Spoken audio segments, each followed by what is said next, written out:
Hello and welcome back to another Jolly Jockey video. Oh, there's a bit of loving going on in the background there.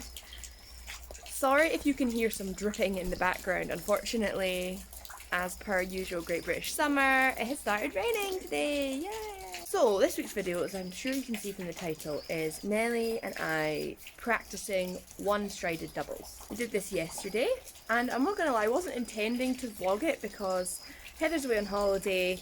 So it was my mum and my sister that were filming and putting the jumps up, and so I just thought that I'll just film it in case I fall off and, you know, get the content, but not really worry about making it into a vlog. But actually, having reviewed the footage, there's quite a lot of jumping involved, and I am going on holiday for 2 weeks on Sunday. We still have our one-day event vlog to go live, which will go live before this. But after that, there's nothing really filmed for the subsequent 2 weeks. And obviously I'll be away, and Heather will only have herself. So there might not be as much content to post on YouTube for the next 2 weeks. So my thought was, I'll make this into a little vlog.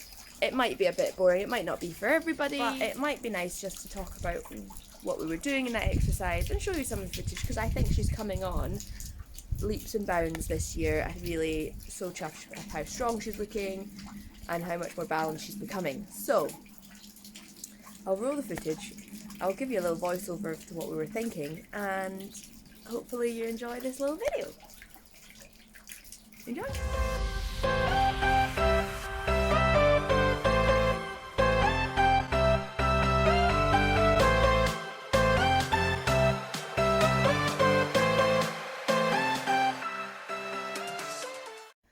So this little voiceover is just going to go over what we were up to.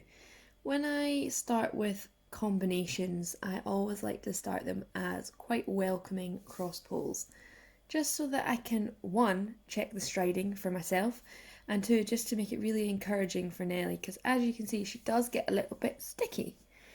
And that's one of the reasons that we wanted to do the one strides, because that's the one that she finds the most difficult to sort of pick her legs up in between for. She doesn't get enough chance to get a good stride at.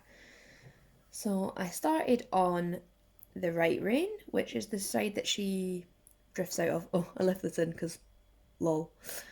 And then I moved on to her other rein, which is her easier rein to keep straight, but her harder rein for canter.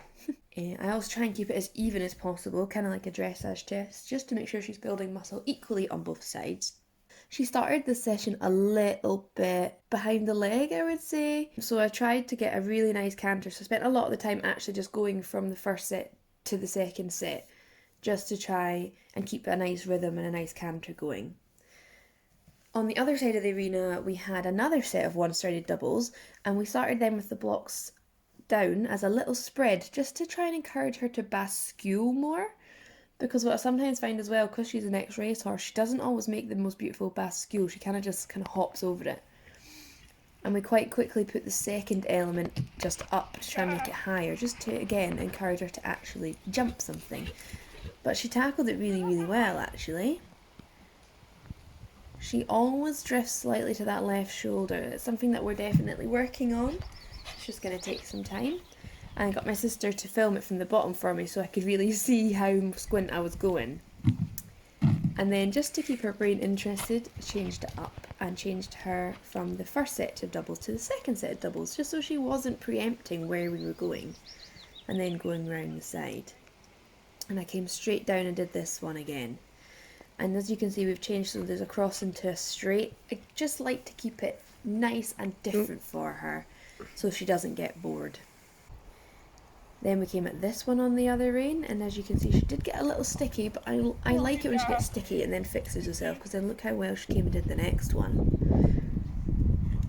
Correction.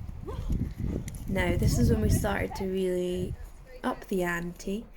So this time we had a straight and then a cross. Again, ideally aiming for the centre of the cross to try and keep us straight to the second, which actually worked really, really well. This one we slightly miss the first, and then we take the second one down just because she's jumping slightly to the left. And on my mum putting the cross pole up, she said, shall we just put this to a straight bar? And I kind of went, fuck it, yeah, let's do it. And as you can see, super chuffed with her. So So then I thought, you know, let's not make it a fluke, let's do it again. And just tapping that pole down. I think with the drifting to the left, just slightly tapping it down. This is our drifty side. Really trying to use my left rein to keep her straight. And then we did it again. And then I was enjoying it so much, I thought, you know what, let's just finish one more, just for luck. And look at that, effortless. In retrospect, I actually found that distance quite short for her.